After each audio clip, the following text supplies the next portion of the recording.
Ms. Finlay. On va rester en ligne pour le moment. We'll stay online for the moment and now move to Senator Boyer. Yvonne Boyer.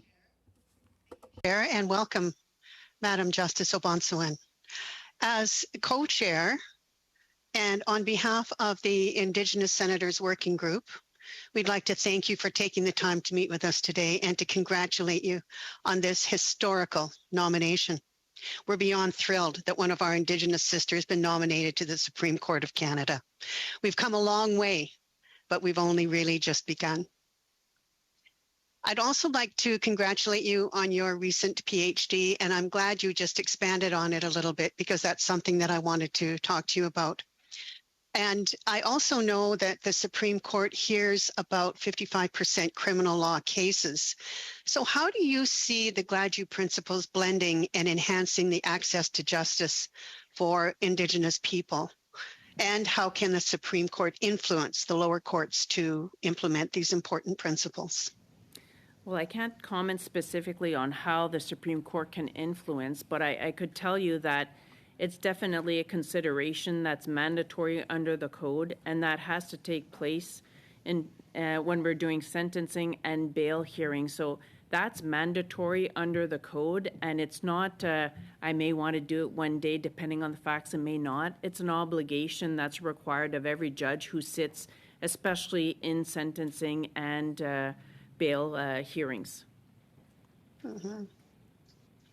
I have another question that's a little bit different, and I know we've heard a lot about the Gladue principles and we've heard a lot about the sentencing and your good work. I have a question about what are the greatest challenges you've had to deal with in your career as a lawyer and a judge as an Indigenous woman, and what advice you would give a 20-year-old version of yourself? Be patient, patient, and more patient. I've been very fortunate. It's not been an easy road. I have to say a woman in labor is not easy. It's more male-dominated. So that was something that it takes patience and time, and you work your way through the ropes. So that was a bit different.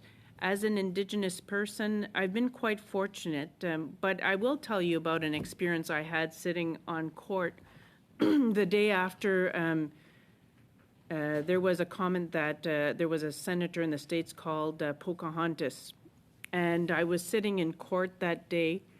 There was quite a few individuals. It was a long motions list, and as I'm reading an order, a specific order, I could hear a lawyer speaking to a junior lawyer, and at one point I hear that lawyer say, "Oh, she's a Native Indian. She's our Pocahontas of the North." And for me, that hit me square in the forehead, and it didn't go over very well. And when the lawyer came up, not the one who said it, but the receiving lawyer, I put it on the record that I had just been referred to as Pocahontas of the North. And I took that back home to my two sons, and I said, this is a teaching moment. Because at the end of the day, it doesn't matter where we are in society, we all face issues. And what's important is how you deal with it.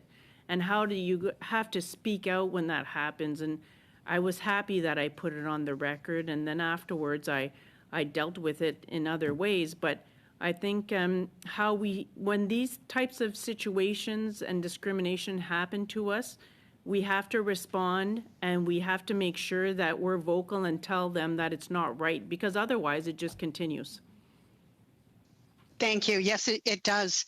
And I'm thinking that all of the work that you've juggled, the motherhood, being an Indigenous woman, being a lawyer, and moving up on the bench is just so admirable, and we're very happy that you're there.